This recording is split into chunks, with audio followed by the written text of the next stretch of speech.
In 2007, a team of 50 SBS commandos from C Squadron loaded into 2 Royal Air Force Chinooks outside Helmand province and flew toward a mud-walled compound near the Pakistani border.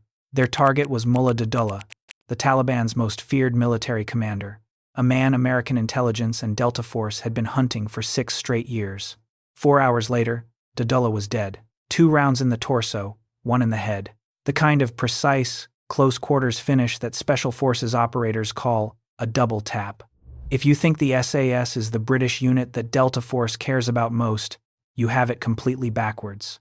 There is an older, smaller, and deliberately more invisible unit that operates out of a quiet naval base in southern England. And when Delta needs capabilities that no American unit can provide, they go to Poole. The Special Boat Service does not hold press conferences. It does not appear on recruitment posters. It does not write memoirs. When the SAS stormed the Iranian embassy in London in 1980 on live television, the whole world learned their name overnight. 30 million people watched black-clad operators rappel down the building's facade and breach through the windows. The SBS watched that broadcast from their barracks in Dorset and said nothing. Their motto is, by strength and guile, and the guile part is the one they take the most seriously. The British Ministry of Defence does not officially comment on SBS operations, personnel numbers, or deployments. Most of what the public knows about this unit comes from second-hand accounts, declassified fragments, and the occasional journalist who pieces something together decades after the fact. That is not an accident. That is not a failure of public relations. That is the entire point. What makes the SBS unusual among Western special forces is not just what they do, it is where they came from. The unit traces its operational lineage to July 1940, a full year before the SAS was formally established in the North African desert. A British commando named Roger Courtney, who had spent years paddling canoes through crocodile-infested sections of the Nile River in East Africa, became convinced that small teams in collapsible kayaks could conduct sabotage and reconnaissance missions that conventional naval forces could not touch. He had paddled the entire length of the Nile armed with nothing but an elephant spear and a sack of potatoes. When he brought the idea to the Royal Navy, they told him it was ridiculous. So Courtney did something that would define the SBS personality for the next 85 years. He paddled a folding kayak out to HMS Glengyle, a warship anchored in the River Clyde in Scotland, climbed aboard undetected in the middle of the night, walked to the captain's cabin, wrote his initials on the door, stole a deck gun cover, and paddled back to shore. When he handed the stolen cover to the officers who had dismissed him, they gave him permission to form his unit the next morning. That unit became the Full Boat Troop, later renamed the Special Boat Section. By early 1941, SBS teams were operating behind enemy lines across the Mediterranean, launching from Royal Navy submarines, conducting covert beach reconnaissance of the island of Rhodes, evacuating troops stranded on Crete, and running agent drops along the Italian coastline with improvised equipment and no reliable communications. Their gear was primitive. No radios, no wetsuits, no dry suits, improvised torches and folding canoes that could barely survive heavy surf. But they were effective. So effective that by 1944, roughly 200 SBS operators were tying down 6 full German divisions across the Aegean Sea and the Balkans. 200 men pinning down tens of thousands of enemy soldiers. That ratio tells you something about the kind of operations they were running. The SAS gets credit for being the birthplace of modern British special operations. That is the accepted history. It is in every book, every documentary, every Wikipedia article, but the accepted history leaves out a critical detail. The Special Boat Section was conducting submarine-launched commando raids across the Mediterranean a full year before David Stirling formed L Detachment of the SAS in the North African desert in 1941. Stirling gets the fame, the Hollywood films, the best-selling books. Courtney does not. He was sidelined after falling ill and given an administrative posting in Somaliland. And that pattern, the SAS receiving the spotlight while the SBS does the quieter and often more technically demanding work in the water and along the coastline, has repeated itself for over 8 decades. Today, the SBS operates out of Hamworthy Barracks in Poole, Dorset, on the southern English coast. The base sits beside Poole Harbour, near a caravan park and a residential housing estate. There is no dramatic perimeter fence, no guard towers, no visible security theater of the kind you see at Fort Bragg or Dam Neck. SBS operators wear the same green beret, and the same standard uniform as regular Royal Marines. You could walk past one in a pool coffee shop and never know it. A member of parliament actually complained in 2022 that the accommodation at the SBS base was below standard, that one of Britain's top fighting forces was living in subpar housing. That complaint tells you everything about the SBS approach. They do not spend money on appearances. They spend it on training. The unit fields approximately 200 to 250 operators organized into 4 active squadrons: C, M, S, and Z. By comparison, the 22nd Special Air Service Regiment maintains around 400 operators. Since 2001, both units share the exact same joint selection process, a brutal 6-month program run by the United Kingdom Special Forces Directorate that is designed to break candidates physically and psychologically through long-distance marches carrying 100-pound packs over the Brecon, beacons in Wales, underwater endurance tests, resistance to interrogation exercises, and sleep deprivation that pushes men to the edge of hallucination. Both units draw from the same selection pool, but the SBS accepts fewer candidates each cycle. Smaller intake, smaller unit, tighter operational culture. What the SBS brings to the table that no other British or American unit can replicate is a specific and deeply integrated combination of maritime counterterrorism, combat diving, small boat insertion, submarine lockout procedures, and underwater demolition.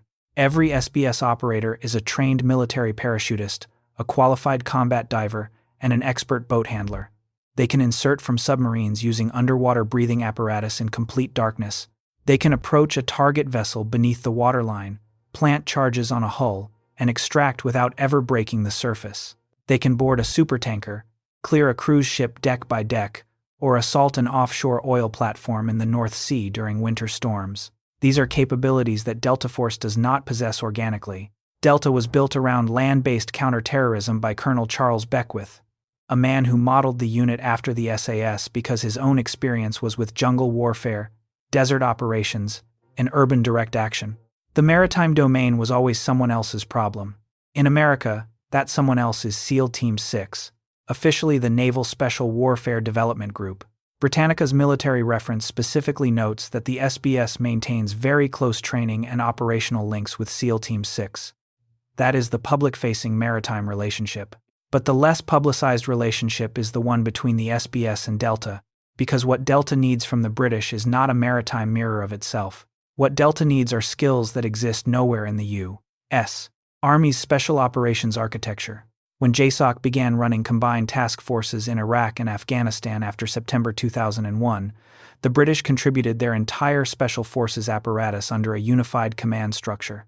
SAS, SBS, the Special Reconnaissance Regiment, the 18th Signals Regiment, and the Special Forces Support Group all operated alongside Delta, SEAL Team 6, the 75th Ranger Regiment, the 24th Special Tactics Squadron, and the Intelligence Support Activity.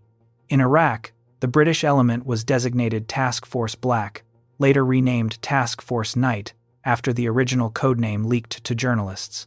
The combined task force operated out of a headquarters known as MSS Fernandez at Balad Air Base, running what military historians have described as an industrial-strength counterterrorism campaign. Multiple raids every single night. Different teams rotating through target packages, sharing real-time intelligence, and operating from the same forward staging areas. What is less commonly discussed is a specific decision made in 2005 when the Director of Special Forces in London rebalanced British deployments so that the SBS took primary operational responsibility for Afghanistan while the SAS took Iraq. This meant that in Afghanistan's southern provinces, the SBS was the British Tier 1 element, operating alongside Delta and JSOC in the most violent counterterrorism environment on Earth. They were not advisors. They were not in a supporting role. They were planning and executing their own kill or capture missions inside the same combined task force structure.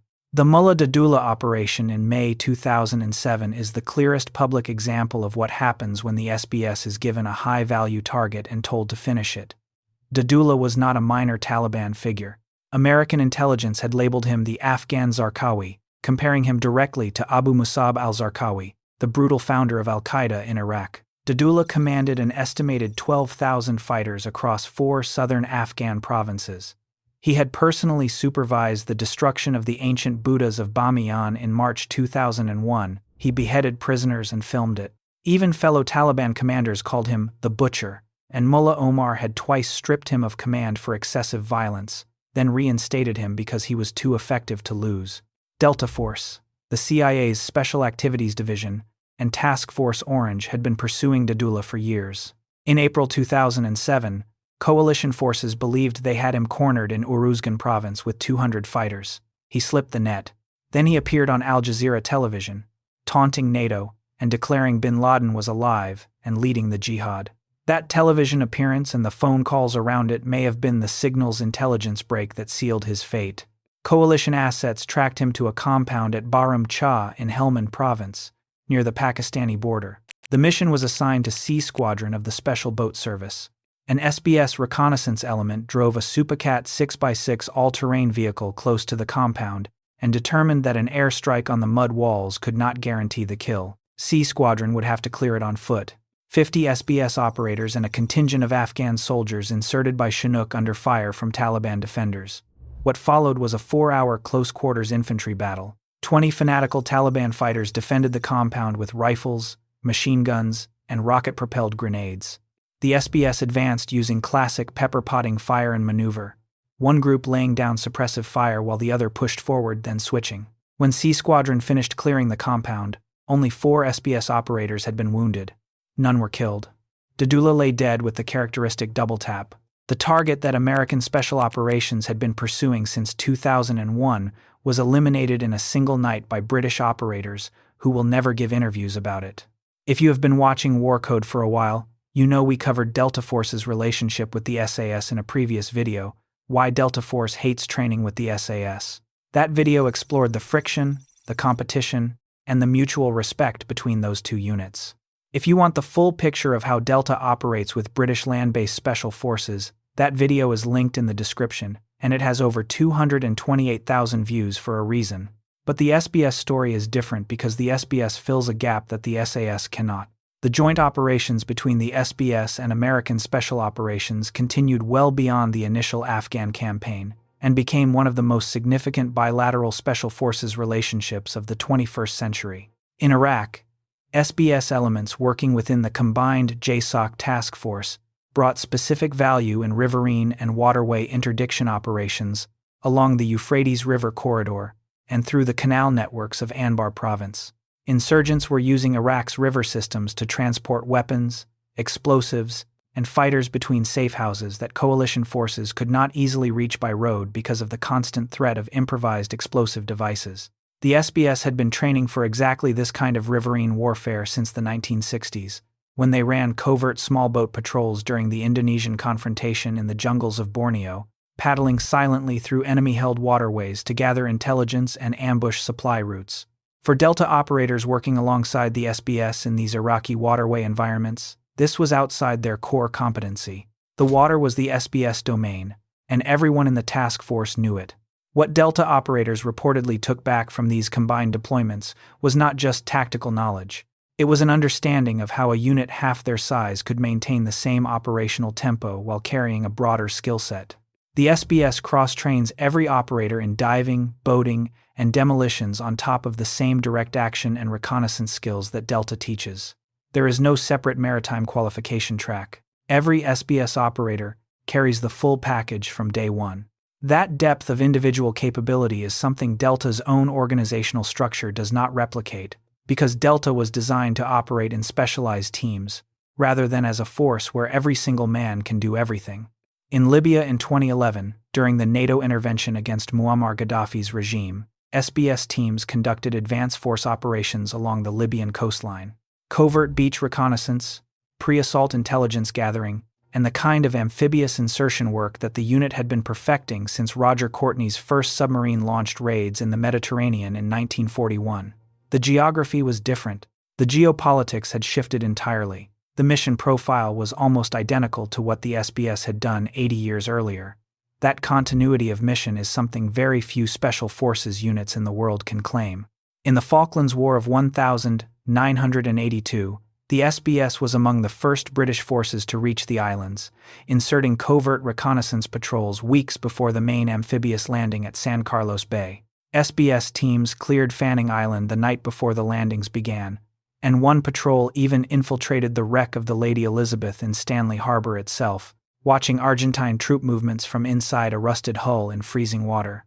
In Sierra Leone in 2000, a combined SAS and SBS task force launched Operation Barras, a hostage rescue against the West Side Boys, a violent militia group that had captured 11 British soldiers from the Royal Irish Regiment. The operation was decisive and violent. All hostages were recovered alive. The militia's leadership was killed or captured, and the West Side Boys effectively ceased to exist as a fighting force. In East Timor in 1999, the SBS spearheaded Britain's contribution to United Nations peacekeeping operations, conducting amphibious patrols and coastal security missions that earned rare international media coverage, one of the few occasions the unit appeared in public reporting at all. The uncomfortable question underneath all of this is one that the British military establishment has never officially addressed, and probably never will. If the SBS is older in lineage than the SAS, demonstrably smaller in size, arguably more selective in its intake, and clearly capable of performing the same direct action and counter-terrorism missions that the SAS performs, while also possessing a maritime and amphibious skill set the SAS simply does not have, then why has the SAS received all the fame? Part of the answer is the Iranian embassy siege. That single televised event in May 1980 created a brand so dominant that 4 decades later, the SAS is still the most recognized Special Forces unit name on Earth. Part of the answer is publishing. Former SAS operators have written dozens of best-selling memoirs and cooperated with filmmakers and television producers. The SBS culture actively discourages that behavior. They treat public exposure not as an opportunity but as a failure of operational security. And part of the answer is simply that the SBS chose silence, not because they had to, but because they wanted to. Their identity is built on being invisible. Their effectiveness depends on nobody knowing they are coming. And here is a detail that says more than any operational report could. When Ian Fleming rewrote James Bond's fictional military background for the Daniel Craig era of films, he gave Bond a service record with the SBS, not the SAS. Even in fiction, when someone needed to create the most capable and secretive British operator imaginable, they chose Poole over Hereford. There is a phrase that circulates among SBS operators when someone brings up the SAS in conversation: "Who dares swims." It is a play on the SAS motto, "Who dares wins," and it is delivered not with bitterness or resentment, but with the quiet confidence of a unit that knows exactly what it is capable of and does not need external validation to prove it. So the question for you comes down to this: is the SBS actually the superior British Special Forces unit, a unit that simply chose silence over fame? Or does the SAS deserve the top position because public reputation itself is a form of strategic power that multiplies everything else a unit can do? There are serious and legitimate arguments on both sides of that question, and the comment section is the right place to have that fight. Tell us where you stand. If you want to see how Delta's training relationship with the SAS compares to what we just covered about the SBS, watch Why Delta Force Hates Training with the SAS. It is linked on your screen right now.